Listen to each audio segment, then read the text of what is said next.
नमस्कार शेतकरी मित्रांनो. आज आपण अंकुर कंपनीच्या प्रभाकर सोयाबीन वाणाची संपूर्ण माहिती जाणून घेणार आहोत शेतकरी मित्रांनो.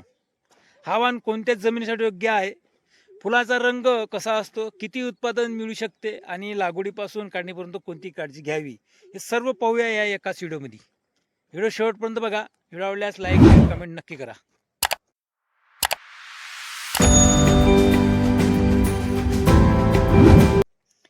तर मित्रांनो, प्रभाकर हा अंकुर सीडचा आहे.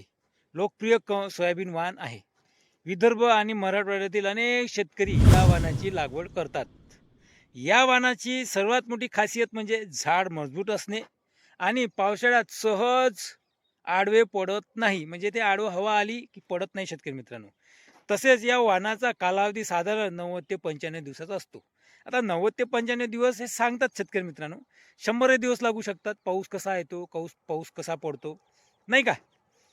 ते आपल्या जमिनीनुसार कमी जास्त दिवस होऊ शकतात. 100 दिवस आपण पकडून चालूया. आता फुलाबद्दल बोलायचे झाले तर प्रभाकर सोयाबीनला जांभळ्या रंगाची आकर्षक फुले येतात. फुलोरा चांगला असल्यामुळे शेंगाची संख्या देखील चांगली मिळते. आता जमिनीबद्दल बोलूया शेतकरी मित्रांनो. जमिनीबद्दल सांगायचे झाल्यास मध्यम ते भारी काळी जमीन या वाहनासाठी उत्तम मानली जाते. मात्र शेतात पाणी साचणार नाही याची काळजी घ्या. पाण्याचा निचरा चांगला असणे अत्यंत महत्त्वाचे आहे. का महत्त्वाचे आहे अत्यंत? कारण की पाणी हे 36चा आकडा आहे. सोयाबीनसाठी पाणी जर साचलं की सोयाबीन भरणार नाही शेतकरी मित्रांनो. कारण की आवरत नाही. सोयाबीन जोपर्यंत आवरत नाही तोपर्यंत सोयाबीन भरत नाही. याची काळजी घ्यावी. खास करून ज्यांनी वाही रोटावेटरची केली आहे त्यांनी. कारण की रोटावेटरमध्ये पाणी मुरत नाही. पेरणीपूर्वी एक खोल नांगरटी आणि 2 कुडव्याच्या पाड्या घ्या. जमीन भुसभुशीत झाल्यानंतर पेरणी करावी. जास्त खरीप हंगामात भुसभुशीत जमीन पाहिजे नाही. जमीन कोणती पाहिजे? बारीक ढेकलं पाहिजे जमिनीत. बारीक बुगदी नाही पाहिजे खरीप हंगामात शेतकरी मित्रांनो. ढेकलं पाहिजे इथलोले. ते पाणी पितात. पाणी मुरतात. जर बुगदी असन तर मुरत नाही. पेरणीची योग्य वेळ 15 जून ते 10 जुलै. ओढीतील अंतर आपल्या नियोजनानुसार जिथलं अंतर पाहिजे तिथलं. कोणी वर्मावर पेरतात, कोणी डायरेक्ट आपली प्रचलित जे पेरणीची पद्धत आहे त्यांनी पेरतात, नाही काय? 17, 18, 16 जो काही सुया ठेवतात तो. आणि साधारण बी आपल्या पेरणीच्या नियोजनानुसार 25 ते 30 किलो बियाणे एकरी पुरेसे आहे शेतकरी मित्रांनो. टोकन पद्धतीने डोबान तर 25 किलो 22 किलोही पडू शकते. तुम्ही अंतर किती ठेवता त्यानुसार आहे. आणि बीज प्रक्रिया करणे तर खूप महत्त्वाचे आहे शेतकरी मित्रांनो. कारण की बुरशीजन्य रोगापासून जर आपल्याला आपलं पीक सुरक्षित ठेवायचं असेल तर बीज प्रक्रिया करणे खूप महत्त्वाचे आहे. बीज प्रक्रिया करण्यासाठी मी एक औषध सांगतो शेतकरी मित्रांनो. वार्डन हे खूप शक्तिशाली औषध आहे. यानं बरेचसे बुरशीनाशक म्हणजे चांगला रिझल्ट आहे वार्डन. आणि खत व्यवस्थापन आपल्या जमिनीनुसार शेतकरी मित्रांनो. तुम्ही जर SSP टाकले असेल, सिंगल सुपर फॉस्फेट, फार चांगला आहे. आणि तुम्ही तुमच्याजवळ 10-26 असेल ते पण देऊ शकता शेतकरी मित्रांनो, नाही का? आपल्या माती परीक्षण केलं असेल त्यानुसार खत द्या. आणि तण नियंत्रण शेतकरी मित्रांनो, सर्वात महत्त्वाचा मुद्दा म्हणजे तण नियंत्रण. पेरणीनंतर 20 ते 25 दिवसांनी, नाही का? आता पेरली 10 दिवसांनंतर सोयाबीन ते 10-12 दिवसांनी पहिली फवारणी कोणती घ्यावी? अलिका आणि एक बुरशीनाशक.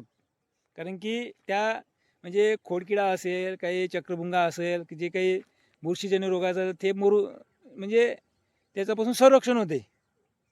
आणि तिथून लगेच 30 दिवसाचं पीक झालं, 25-30 दिवसाचं पीक झालं की आपलं तणमुक्त शेत असलंच पाहिजे. पेरणीपासून 10-12 दिवसांनी एक फवारणी कीटकनाशकाची आपल्या शिफारसीनुसार. आणि पेरणीपासून तिथून 25-20 दिवसांनी एक तणनाशकाची फवारणी आवश्यकच आहे शेतकरी मित्रांनो. आणि कीड आणि रोगाचा खोडमाशी, चक्रभुंगा आणि पाणी खाणाऱ्या अळ्यावर लक्ष ठेवणे, तसेच येलो मोजाक रोग दिल्यास त्वरित उपाययोजना करावी शेतकरी मित्रांनो. बारीक थीप असतात, पांढरी माशी दिसली की लगेच व्यवस्थापन करावे. नाही केलं तर पिवळा मोजाक घेऊन पीक वाया जाऊ शकते.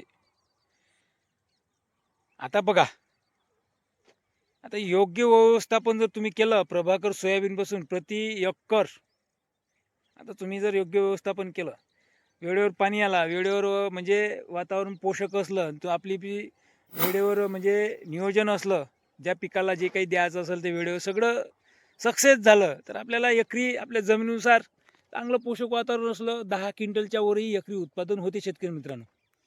आता हे सगळं कसं आहे, बियाणं कितीही चांगलं असलं तर वातावरण महत्त्वाचं आहे शेतकरी मित्रांनो. वातावरणाला जोड नाही, आपण काहीच करू नाही शकत. बऱ्याचशा शेतकऱ्यांच्या कमेंट येतात की हे व्हरायटी बोगस आहे, पण तेच व्हरायटी काही भागात काही शेतकऱ्यांना चांगला उत्पादन देते, नाही का? ह्या मागचा त्याचा मागचा फरक आहे. वातावरण महत्त्वाचं आहे. कोण्याही भागात सारखं वातावरण नाही. जसं कालचा पाऊस शेतकरी मित्रांनो, आमच्या भागात पडला, काही भागात पडला नाही. तिथं ऊन तपत होती, मग तिथचं वातावरण कसं आहे? इथं थंडावा आहे आणि तिथं गरमाहट आहे. तसंच कमी जास्त वातावरण राहते शेतकरी मित्रांनो, सारखं राहत नाही. म्हणूनच तर शेतकऱ्यांना कमी जास्त पिकी होतात. मग मित्रांनो, यावर्षी तुम्ही प्रभाकर सोयाबीनची पेरणी करत आहात का? कमेंटमध्ये नक्की सांगा. मी तर यावर्षी प्रभाकर अंकुर पेरणारच आहो. 3 थैल्या आणल्या आहे शेतकरी मित्रांनो मी. दुसऱ्या आहे 2 हुतुतू. त्या हुतुतूबद्दल संपूर्ण माहिती येईल. तर तुम्ही कोणती आणली व्हेरायटी नक्की कमेंट बॉक्समध्ये सांगा. तर पेरणीला घाई करू नका शेतकरी मित्रांनो. पेरणीला पुरेसे ओलावा असले गरजेचे आहे. काल बघा पाऊस किती आला. पाऊस आला आमच्या इकडं, म्हणजे प्री मान्सून पाऊस. आणि किती जमीन खोल गेली हो बघा, काहीच नाही. हे बघा कोरडीच आहे. आहे फक्त बैल बनते, हे साधारण पाणी आहे, 2 ते 3 इंच ओल गेली. पण अंदरची जमीन कोरडीच आहे शेतकरी मित्रांनो. जास्त पाणी आलाच नाही. अशा ओलीतनी जर तुम्ही ची पेरणी करा, बऱ्याचशा भागात पाऊस झालेला आहे. आणि आजची 9 तारीख आहे, 9 जून आहे, नाही का? तर पुढील हप्त्यात जर पाणी असाच येत राहिला, असा जर भरपूर पाणी आला आणि तो प्री मान्सून पाणी येत असेल, मान्सून नसेल येत, तर पुढील हप्त्यात बरेचसे शेतकरी पेरणी करतात. मी तर म्हणतो थांबून जा, जोपर्यंत मान्सून येत नाही तोपर्यंत पेरणी करू नये. एकदा का मान्सून आला आपल्या इकडं, आला बा आपल्या इकडे येत आहे, म्हणजे आपल्या भागात दाखल झालेला आहे, आता येईलच, तर पेरणी करायला काही हरकत नाही शेतकरी मित्रांनो, नाही का? तर कारण की काय म्हणून आलो मी, बियाणं खूप महाग आहे, खत पण महाग आहे, आता औषध पण महाग आहे, वाईचा खर्च पण वाढला, नाही का? दुबार पेरणी यायची आवश्यकता नाही, नाही का? एक तर आपण कर्जबाजारी आहो, सबन कर्जबाजारी घेऊन आपण यंदा शेतामध्ये उभा आहो, नाही का? खूप नाजूक परिस्थिती आहे हो शेतकऱ्यांची, खूप. मी एक शेतकरीच आहो, म्हणून घाई करू नका. जे होते ते चांगल्यासाठी होते. आपल्याला 15 जुलैपर्यंत पेरता येते, 15 जुलै. आणि पेरण्या सगळ्याच्याच होणार आहे. फक्त माझं एकच चांगलं आहे की घाई करू नका. पाणी आल्यानंतर वातावरण हवामान अंदाज पाहत राहा, नंतरच पेरणी करा.